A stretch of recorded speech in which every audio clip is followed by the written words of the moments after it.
Polisi Republik Indonesia meluncurkan Des Ketenagakerjaan sebagai wadah penyelesaian sengketa industri dan tenaga kerja. Des Ketenagakerjaan ini diharapkan menjadi solusi efektif dalam menyelesaikan perselisihan antara tenaga kerja dan perusahaan, sekaligus mendukung pertumbuhan ekonomi nasional. Polri resmi meluncurkan Des Ketenagakerjaan sebagai wadah penyelesaian sengketa industri dan tenaga kerja. Peluncuran ini dilakukan Kapolri Jenderal Listio Sigit yang juga disaksikan Menteri Tenaga Kerja Yasirli di Gedung Bareskrim Polri, Senin 20 Januari 2025. Kapolri menjelaskan pembentukan Des Ketenagakerjaan merupakan hasil diskusi panjang dengan perwakilan buruh. Diharapkan kehadiran Des ini dapat mendorong hubungan industrial yang lebih harmonis. Des Ketenagakerjaan berada di bawah Direktorat Tindak Pidana Tertentu atau DTP-TIR Polri. Menurut Listio, mekanisme penyelesaian sengketa melalui Des ini melibatkan beberapa tahapan yang sistematis, yakni penerimaan laporan dari pihak yang bersengketa, pengkajian, dan mediasi antara pihak perusahaan dan tenaga kerja. Jika mediasi tidak mencapai kesepakatan, Polri akan menerapkan penegakan hukum sebagai langkah terakhir atau ultimum remedium. Ada saluran bagi rekan-rekan tenaga kerja, rekan-rekan buruh untuk menyampaikan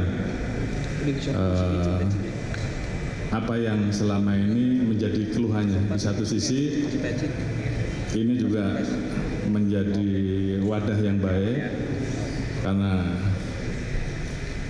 kita ingin bahwa situasi semuanya terjaga, terkendali, dan salurannya juga ada, manfaatkan dengan baik, dan kita harapkan dengan penyelesaian yang ada ini antara buruh dan tenaga kerja sama-sama bisa terlindungi, dan harapan kita ke depan dengan hubungan industrial yang baik, Indonesia juga memiliki daya saing dalam.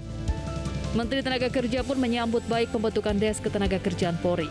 Selain bisa memberi kepastian hukum, pembentukan Des Ketenagakerjaan merupakan satu kolaborasi yang dijalankan sesuai arahan Presiden Prabowo Subianto. Nantinya, Yasirli menjelaskan, pihaknya akan sering berkoordinasi dengan Polri.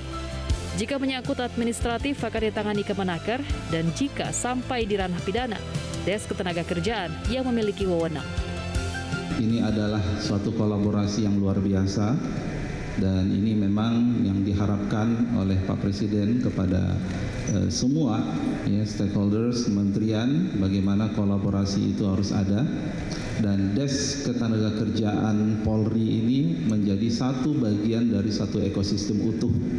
Bagaimana kita hadir, bagaimana kita memberikan ketenangan kepada pekerja, bagaimana kita memberikan jaminan kepastian hukum.